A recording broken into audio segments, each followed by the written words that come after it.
Could you explain the various locations of pockets for those weights? I have several windows in my house, and I cannot locate where I can get access to the weight. Okay.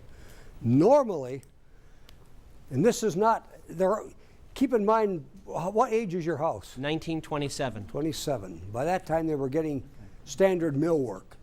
For many, many years, up until about 1870, they were all handmade on the job. So depending on what the carpenter did who made them.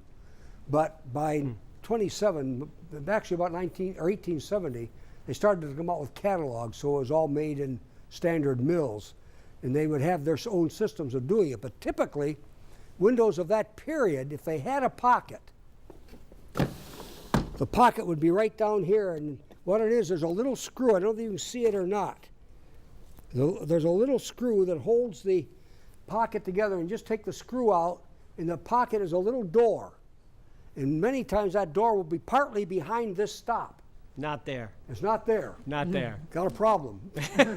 And the window has on its left and right side, it has a flat piece of what appears to be brass or bronze sitting there as a guide for the window to go up and down. Now. And I've gotten behind that, and there's no pocket. That was going to be my next statement when I said now. Do you have, because what happens many times, they'll be covered over by something like this or like this. And you have to get this off of there before you can get into the pocket. But if you don't have them, you have one of the cases where you may have to take the front casing off of the window. Take this part off to go back in to get it. I haven't done that yet. Okay, what we would be glad to do when we're down here is take a look at it for you and let you know, because not always did they put it in, but most of the time they did. And if it was a sealed unit and there is no pocket, is there a way to create one? Yes, there is. We've done it before, where you actually have to cut, you cut out, you take the jamb of the window.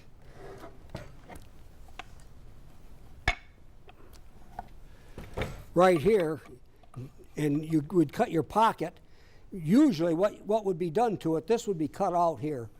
But your pocket actually cuts out this way, but you need a little more space than what this is, because the weight is usually bigger to get it out. So most of them, the pocket actually starts back in behind this piece of trim. And so you could, if you took this off, you could cut your new pocket in here and make a new door for it. A door really is what it is. A little door, and usually it's a piece of wood that that fits back in, and it's cut at an angle. And then this angle slips up into the wood, and then a screw goes in. This locks it in place, and a screw goes in and just anchors it in. Then just unscrew the screw, and this little door comes off, and you can pull your weight pocket through it. Okay. But you could put one in, but we'd be glad to look at it for you. Well, thank you. So, let you know what you can do. Thank you. Next question. I'm wondering if you could say a couple of words about the actual decision as to whether to replace or restore, if it's a close call, and what are some standards that you would look at to make a final determination, particularly in light of lead paint and some cost sharing and grant programs that are now in place that are encouraging replacing windows. Okay. My first comment is, if it's a close call, never replace. That's my first answer. The only time I would replace a window is if it's gone, if it's missing, or if it's beyond repair. And our old rule of thumb used to be that if 2 of the rails were still operable, still good, it's worth saving. If 3 rails are gone, then you've got to look at it and decide, well, what's wrong with the 3rd one? Or if it's gone, you have to replace that. At that point, then it becomes maybe more economical. I would never consider replacing the frame, because the frames today, first of all, go back to basics. They're new wood. They're going to rot. And that brings up a question. There's another option. The other option is, don't replace the window, but if you have to replace something, replace just the sash only. Because you can get new sashes made that will fit back in the sash pockets of your old frame. You don't have to tear all this out and put something like this or this in And frankly, and I hate to use the term, this is the poorest designed window I've ever seen. And I've worked on designing windows with the Swedes and with the Germans. For many, many years, I've been a consultant in window design. And this is the poorest design I have ever seen in a window. And this is the absolute latest design that's made. And if you were to analyze this window, you would say, I don't want anything to do with it. But by keeping your old frames in, instead of putting an insert, taking this out, what they're doing today is taking that out. They put an insert in here with a new sash and everything. And none of the wood is worth buying, really. They're all pine, and I defy anyone to buy good pine today. Anyone. You can't get heart pine anymore. It's just not available. And the window industry none of them are using it. And there are many other things that they're not doing. The other thing, one of the things is the jamb of the window here, this right here, this window is the latest window that's made. You want to hold this, John? Yep. Great. This is the absolute latest window that's on the market. This design came up in 2005. And up until then, the windows were all made, all the new windows with jamb liners like this. And these didn't work out. We've preached against these in my lectures for 25 years, the problems they're having. They finally are getting away from it. And this was the answer. And I'll show you in a minute how it's designed. But just the design of the frame alone, it's all finger jointed. Are you familiar with what finger joining is in wood? Mm-hmm. For some of those who are not, a piece of this wood right here, this is, I think, 29 inches high. Now normally in a historic window, that piece of wood is one piece. All of your windows that you have that are old, that's one piece of lumber, hard lumber, aged lumber. And it's going to be there for another 100 years. This piece here has 6 pieces of finger jointed wood in it, 6 pieces in this length. And some of the pieces of wood are only that long, and they're finger jointed together to make a single piece of wood. And they say, well, the glue joint is stronger than the wood. That may be, but not when that wood gets wet and damp. And this job that I was mentioning that had failed in 9 years, the manufacturer, which is one of the big 5 manufacturers of windows today, he's been arguing with them now. He started to fail in 5 years. He's been arguing with them to come up and make their warranty good. They finally came out 2 years ago, and they put a bay of 3 new windows in. They are already rotting, and the finger joints are popping on them. I've got photographs right up here to show you. It's already happening. There's no way I would ever buy this window for anything, nothing. But what you can do with your old window is have someone make sashes for you and hook and make them so that, like this, so that you can put a rope and pulley in them. This is a brand new sash, and fit those in your window. It probably will cost you no more, well, it won't cost you any more probably. But what I would recommend is also, I would never recommend today's pine. If I were, you're asking me what I would do. If it were my house or my building, I would require this wood to be nothing less than cypress. And I would recommend mahogany for it. And there are other woods that are equally, well, probably even maybe a little better than mahogany, and that would be Pulley, which is the highest grade of Ipe wood. Ipe is what's called ironwood by some people. It's probably the most durable wood you can buy today. Maybe not as durable as lignum vitae, but very, very durable. It's so hard that you can't nail into it. You literally can't put a nail in it. It has to be drilled. And it's so heavy it won't float. And it will not burn. It has a Class A fire rating, the same as a cement block. And we tried to. I don't believe what people tell me in advertising. I never have. But we tried it with a blowtorch. You put a blowtorch up this close to the wood, and the wood just looks at you. And a couple of minutes later, it begins to cry. A little tear comes out. And that little tear then seals over. And it doesn't burn. It literally will not, we can't burn it. You can, and it will not take preservatives. Everything today, they say, oh, it's pine, it's preservative treated. Well, the preservative treatments today are not what they were 25 years ago, when Wood Life, the original Wood Life, not the new Wood Life that's been toned down, the original had penta in, which is the government has outlawed. There is no really permanent wood preservative made today. At one time, Wood Life put that on a piece of wood, and that wood was good for 30 years or 40 years. Not today. And the Ipe or the Pulley will not even take it. It's so hard it won't absorb it. But instead, you take a piece of that, a 4x4, and put it in the ground. And this is it's from Brazil. But according to what they say, you could put it in the ground, and 40 years later, 50 years later, come back and dig it out. There'll be no rot. There'll be no termite damage. But it is very heavy. And to use it on a double hung sash, you're doubling your weight of the wood from what pine would be. I'm having some curved windows replaced, curved this way, not this way. Or curved at the top? Bowed. Both. Just bowed. And I'm wondering about the storm window options for round windows like that. Okay, now are these a bay like this, or is it true There's three bow? of them in a turret.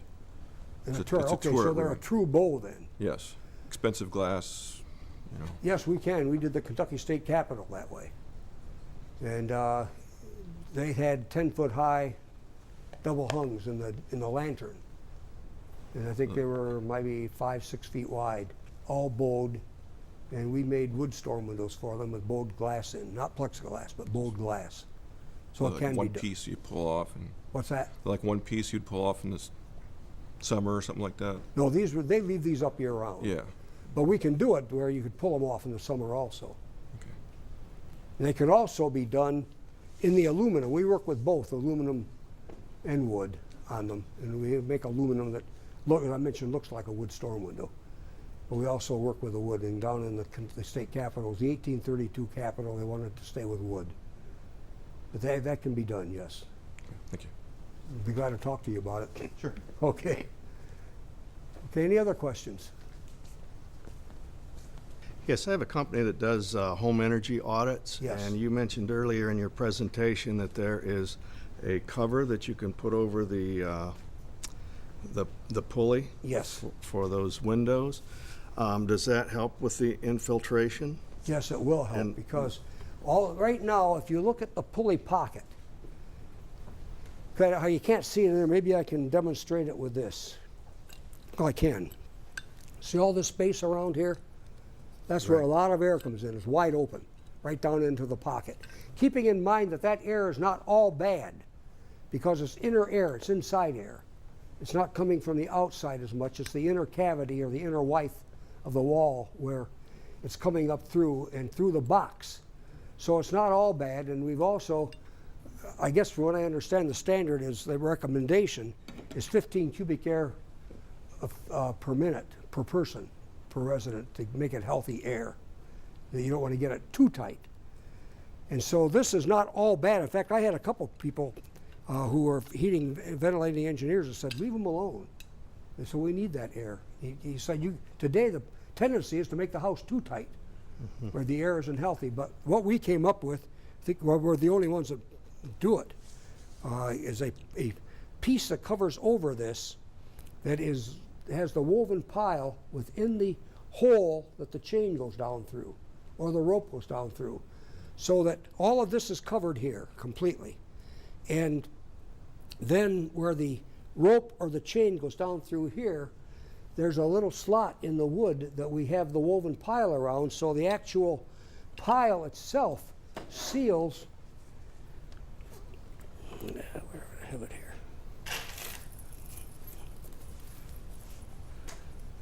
Seals around the chain like this. So you have a very minimal opening, and it'll cut it down probably by, instead of having 10 cubic feet of air leakage there, probably be pretty close to 4 maybe, 2 to 4. Where are those available, or where can you purchase those? We make covers? them ourselves for our jobs. Okay, can a homeowner buy them? Oh yes, we've never done that, but we'd be glad to. Okay. There's a lot of things we recommend that you have a hard time finding, like the woven pile. You have to buy it in 3,000-foot rolls. And over the years, we've had a lot of people that And that's not the business we're in. In fact, it's kind of a pain because it takes more time to con out and you charge them 20 cents a foot and they need 10 feet or they need 100 feet. But we do it because we know it'll work on sealing the window off better than any other way they can do it. Thank you. Welcome. Any other questions? Considering a new window, what are the terms of a warranty I should be concerned about? First of all, what I'd be concerned about is a 10-year warranty. Because we look at windows that are 200 years old. And when they start saying, we'll guarantee it for 10 years, don't they have any confidence in their window? It's particularly bad when in big letters, like some of them do in big letters, 20-year warranty on glass. And if you look through the fine print, they say the window's warranted for 10 years. And I'm going to say, but one of the manufacturers, in theirs, their glass is 20 years, their window's 10 years, unless it's wood that's exposed to the exterior. So a wood window's guaranteed for 5 years. And that's all. And it's ludicrous. It's ludicrous. When you figure how long a historic window will last, I was called from Istanbul. And they were getting ready to restore some of the Ottoman Empire windows from the 1700s, 1800s. And their comment that caught me was, the wood is still beautiful. It looks rough because the paint's peeling, but we've checked them. The wood is in great shape. The windows are still working. We just need to upgrade them. They were looking for energy upgrade. They weren't as critical in Turkey as we are here. But the wood, this old wood, and to me, this is where it all begins. When you look at a window, it begins with a wood. And if you have pine that is 100 years old, it's hard. And it's heart pine. Almost always it's heart pine. And the stuff will last 100, 200, 300 years if it's properly maintained. Today's wood will not. And we have dozens and dozens of cases. That one sample we've brought here, we get that all the time. And cladding is twice as bad. People get the cladding. They think, when the window industry came up with it, they thought we have the answer. Because wood windows had lost out to aluminum in the 1950s, 1960s. And so they figured by putting cladding on it, we can make it last without having any paint. Well, that, first of all, the fallacy is the paint will fail in time on cladding, even metal cladding. It doesn't last forever. And many of them, it'll begin to fade pretty quickly. Some will last longer than others. You can probably get 20 years of wear out of it before it really shows any bad wear, maybe 25 or 30. But some of today's paints, we've worked in the Utah State Capitol. We used Schroeder paint out of the Netherlands. And it's not cheap. It's $110 about for an American gallon. But on a window, you don't use a lot of paint on the exterior. You paint the sash, paint the frame, so you can get a lot of windows out of a gallon of it. And when you stop and think, that paint will probably be a 25 to 30-year paint. We took their gloss paint is the highest gloss you'll ever find. You could shave by it. It is so shiny. And then they make a flat paint, which is like suede. In fact, you want to rub it and feel the suede. It's beautiful, beautiful paint. They've been making paint for 315 years. And they know their business. But even in this country, we use a lot of Sherwin-Williams Duration paint. And it's the top of their line. It runs about $50 a gallon, give or take, what kind of a discount you're on. And people say, I'm not going to pay $50 a gallon. I can buy paint for $19 a gallon or $12 a gallon at some discount stores. The difference is you want to paint once and forget it for a while. And again, a gallon of paint goes a long ways. You could paint out a lot of windows for $50. And when it's done, we have a house in Kalamazoo that would never hold paint on a back porch area. It would never hold paint. And I was in Sherwin-Williams one day telling them, what do you have? We've tried everything. We've stripped it. We've burned it off. We've done everything. It's still paint peeled. We put it on, and a year later it's peeled off. And the Sherwin-Williams representative was there. And he said, let me give you something. He gave me a gallon of Duration. That was 8 years ago. That paint still looks like brand new. It looks brand new. We've had extremely good luck with Duration, and it's 100% acrylic. We were ones that for years all we would use were oil-based, like Elkids. For primer, I still have strong feelings for Elkid primers. as opposed to the acrylics and the latexes. But the duration, they claim you don't need a primer. Put 2 coats of ours on, it's a self-priming. And that I don't completely buy, because I think that new wood needs the oils from an oil-based paint for a primer. That's my feeling. But we do what the architects want. And the architects, 10 years ago, 15 years ago, it was always Elkit. But they're beginning to come around to the fact that these acrylics have advantages. First of all, they don't fade as quickly as the oil-based paints did. And they breathe. And paint that breathes, and that's what the paint from the Netherlands did. It was a breathable oil paint. And a breathable latex that they had. But breathing is critical, because what happens, the paint, if it's holding water in, it'll pop. And that's why oil-based paints, you get peeling on it. Where with a breathable paint, it gets a little bit of dampness, it'll breathe out through it, and it won't pop it. But we've had extremely good luck with the duration paint. Thank you. Any other part of the question? That's good. Thanks. Okay.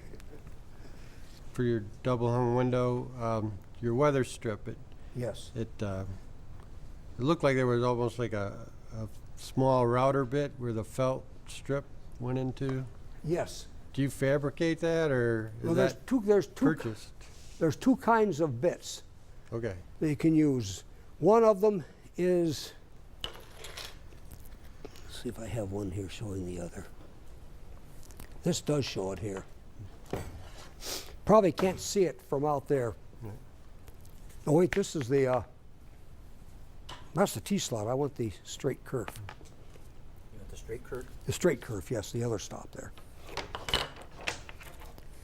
This is the simplest one. This is one that every homeowner can do. If you have a table saw and a typical 1/8" blade, it was designed for 1/8. We try to get a little bit thinner than what the 1/8 is, so it goes in harder. And you can hurt your hand. I mean, it gets tiresome pushing it in if it's just like a 32 millimeter blade, as opposed to the 1/8 blade. But what this is, on this straight curve, it's just a slot that you put in it. And this is the type of weather strip that goes in it. Piece of it here. Huh. Had 2 or 3 pieces. Right here. Okay, yeah, here it is. With this particular type of a slot, this is the weather strip for it. This is the woven pile, and this is a curved, it has little fins on it, like All right. you just shove into it. Okay. And that's why we make it a little bit thinner, because we know it's going to hold better. But the other thing you can do with it is just go to your standard blade, an 1/8 blade, and then put a bronze or brass nail in it Okay. to hold it every once in a while. Right. Just nail it in, and it's never going to come out. But the other system is a T-slot like this, if you can see the Right. T.